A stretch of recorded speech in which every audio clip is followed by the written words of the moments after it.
Good morning and welcome back to Dr. Logic Awkwardly Does Logic for the 200th time. In honor of this being my 200th episode, I decided to do an Ask Me Anything, and over the last week have been soliciting questions from people on YouTube, Twitter, Facebook, anywhere else people wanted to get in touch with me, and I've got some great questions and hopefully some useful answers. So the first is from Samuel Shoemaker on YouTube, who wants to know, what advice would you give to someone who has started logic recently and is struggling with the logical way of thinking? To put it another way, what do you do if logic still seems totally unintuitive? First of all, I would say logic isn't really something that is intuitive to anyone. It is a very specific type of discipline that, while it shares like the symbolic side of things with, mathematics, and the meaning and analysis and understanding of language side with more linguistic-y types of disciplines, there really isn't anything else like it that combines these two together. So it's not like there are some people who just wake up in the morning and are like, I can do formal logic, and then everybody else has to struggle with this. Pretty much everybody had to adapt to learning how to do this specific type of discipline when they started. So what advice would I give? First of all, and I tell this to all of my intro logic students every year, if you can play Monopoly, you can do introductory logic. Because what is Monopoly? It is a game that is based on rules and turns and things that you're allowed to do and things that you're not allowed to do. And sometimes there's quite a bit of freedom and sometimes there is not. So like if you land on a property that somebody else already owns, you have to pay them. You have no choice. This is the only thing that you can do. If you land on a property that isn't that nobody owns, you can either do nothing or you have the option of purchasing it. So if you're able to work under the constraints of rules like this, where sometimes you have a little bit of flexibility, sometimes they dictate to you what you need to do, then you can do at least basic level logic. So if you are having trouble kind of understanding the whys and the reasons behind the rules or what the definitions are really saying, take a step back and essentially kind of just treat it as a game. So your definitions tell you like what the parts of the board are like and what the pieces are. So how you can put your well-formed formulas together in order to get something that you can actually play with. So think of it like Legos, where certain combinations of Legos actually give you cool castles that you can do things with, and other combinations just kind of collapse and they aren't any fun. You want to build the castles. So follow the directions and learn how to be very, very precise about them. So if your rule says that if you have A and B, you can then write down A, recognize that this is not the same thing as saying, well, if I have A and B as the consequence of a conditional, then I can do that. So it is about developing attention to detail, really, really following closely what the definitions say to be able to understand, yes, this meets the definition, yes, this doesn't. And one good way of learning that is to go through lots of examples. They don't have to be examples that you're coming up with on your own. Whatever textbook you are using, whether it's mine or somebody else's, there will hopefully be lots and lots of, and here is an instance of this definition we have just given you. Go through them, like write them out by hand and compare them back to the original definition and make sure that you understand why these things are examples of the things that they're told that they are. Doing all of these things, even if you don't have any intuitions about what they mean or why they work or why we do it this way, will help you to build those intuitions. This leads very nicely to the next question, which is from the Fring Thing on Twitter, who wants to know, well, what are rules? Are inferences validated by a rule in a sublogic? So I've got kind of two answers to this. First, a rule is just something that tells you what you're allowed to do, just as a board game rule, that says that if you roll the dice, you have to move 6 spaces or something like this. If you land on the go to jail card spot, you have to go to jail. That's all that a rule is. It's something that tells you either what you are required to do or what you are allowed to do. Same with logic.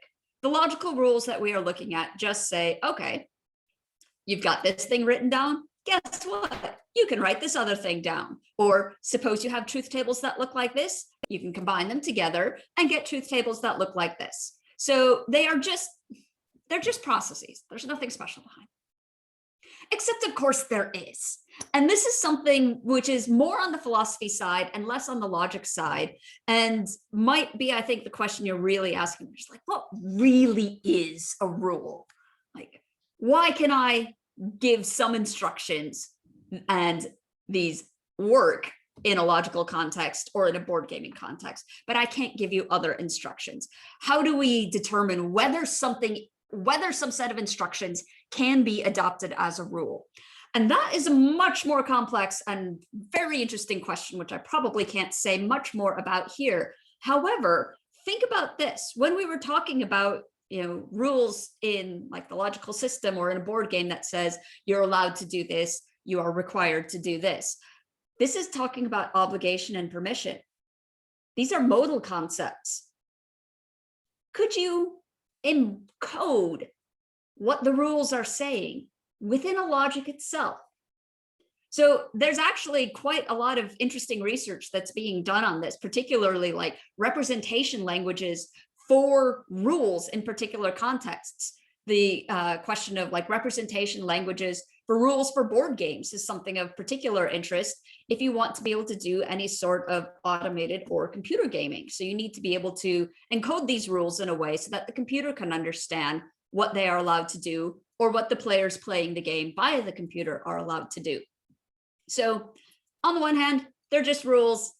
You're told that you're allowed to do this and therefore you can do it, or you're told that you must do this and therefore you have to do it.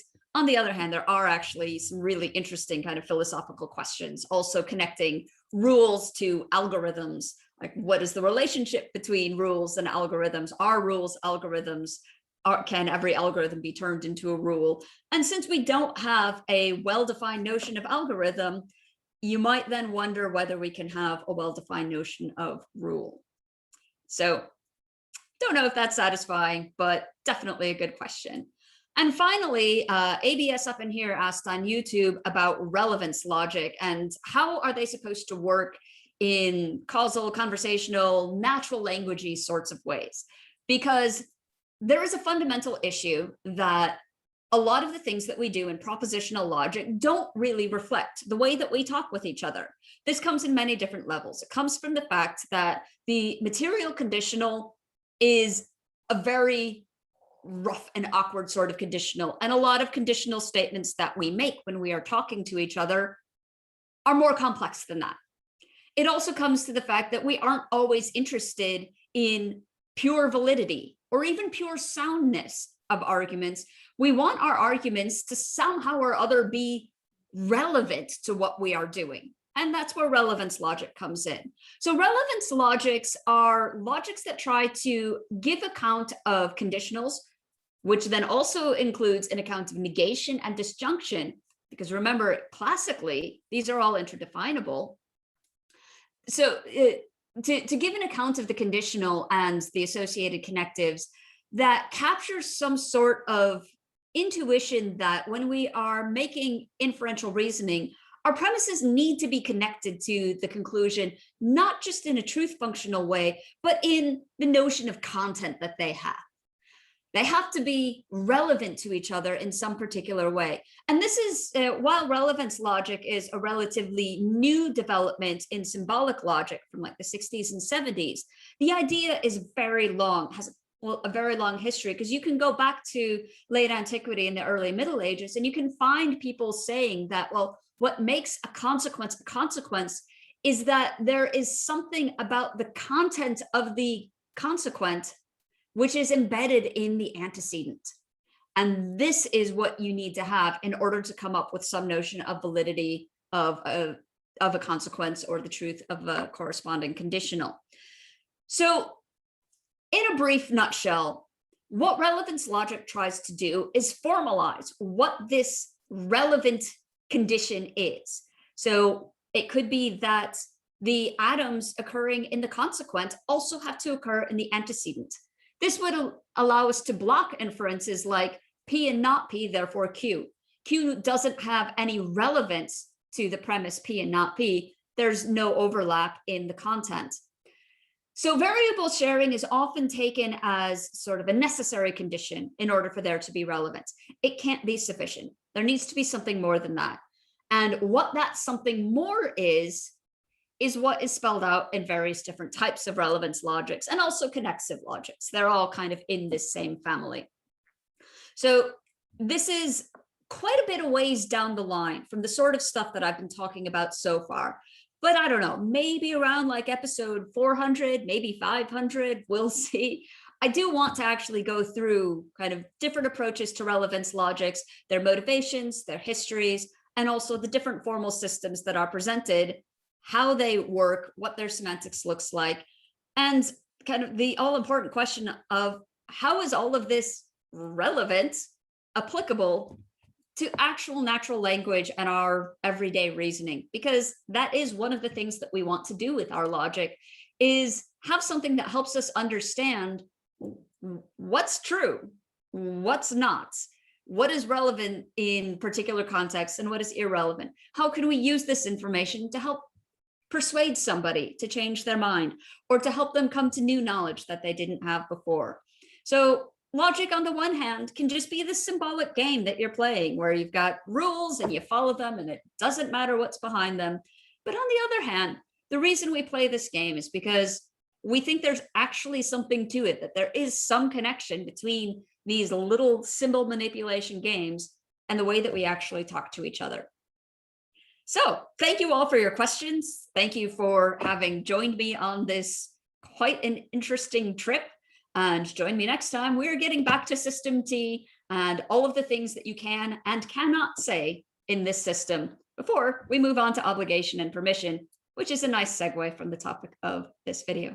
Until then, take care, happy logicking, cheers.